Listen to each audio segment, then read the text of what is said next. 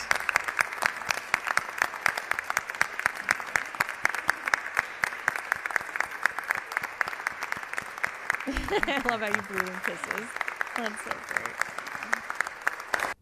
And it was all the members of the House Public Education Committee came up behind Rep. Manuel when that happened. No, right? it was actually the representatives that would later become joint. One would become a joint author, and the rest would become co-sponsors. There were, I think, there were 14 members that were up there at the time that the rep was laying out the bill, and they were all supporting they were all there to support Caitlin.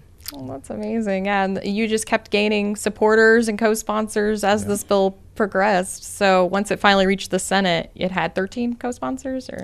We have 13 co-sponsors and 4 joint authors plus the primary author. Wow. Yeah, for people who are like unfamiliar with the legislative process, because when I started telling you guys' story, I really didn't have a full grasp of how much work it takes to get a bill passed. Neither did we. But you learned from, you were telling me from the last session, you learned what to do this time to help it have a better chance of passing. You know, you said that there's so many bills that were good that got left on the table, but yours was special enough that it was passed. So well, it's a simple common sense bill that both sides of the aisle can get behind and feel good doing it. There was no fiscal note, so there's no real marginal cost to the state. So that was a big selling point. It was based on already existing education code, so that was part of it as well. Was very hard work. What gave you all the determination to keep going and stick with this journey? Well, you know, this bill doesn't affect us at all. Right. And we've already passed that point, so we're hoping to help people in the future. And also with Caitlin, to show her that one person can make a difference, and, you know, how she uses her disability to help other people in Texas. And that was, you know, those two were the driving forces behind going forward with all of this. Many people, I said this many times, many people. Yep. You're helping a lot of people in Texas, Caitlin. Yeah, we're all so proud of you. And thank you. So happy I really don't want to cry, but I feel like I want to one day. I feel like once it hits, you know, Yeah. because I mean, this just happened recently. When did it get officially signed by Governor Abbott? May 29th. May 29th. So just last week. Just last week. Yes. I'm not sure that it's fully sunk in. This is going to be across 9,000 schools in Texas. And her name will always be a part of this bill in Texas history, which is an amazing accomplishment. And just coming down from all of these, I think we made 10 or 11 visits 2 days at a time since January. And I know that she's come to look at a lot of these legislators as friends. I'm sure they see you as friends as well, all of you. They will stop in the hallway when they see her, and even in elevators. And in the elevator, and just stop and come back and give her a hug. I mean, they're just very, very appreciative of all of her advocacy for herself and for other people. Oh, we're grateful for you too. I'm actually enrolling my son in public school in the fall. So I'm going to make sure that the Caitlin Hanley Act is read to me. Yes, it's the governor has it effective immediately, so it will start in the 2025-26 school year. That's amazing. And that usually starts August, September? I don't August, even know. I think. Oh my gosh, I should really know that. I've got to get my son signed up for school, so I'll Google that later. And TEA has agreed to work with HHSC, which is the Health and Human Services Commission, Oh, great. in order to put together the language that is going to be given to each of the schools. That's wonderful. When you can get other agencies involved working together, it can make the process so much more smooth. And, they're already spearheading a lot of special needs programs already. So if they can fold this in. One of the bill joint authors wanted to make sure that we were, and he's right, not to put any more pressure on the schools themselves to come up with all of this information. So that's when HHSC and TEA banded together to say they would do it. Oh, that's great. And, a lot of the school systems do this differently. So this will give a concise way to tell all the school systems about this. So be a bit more uniform in giving the information out.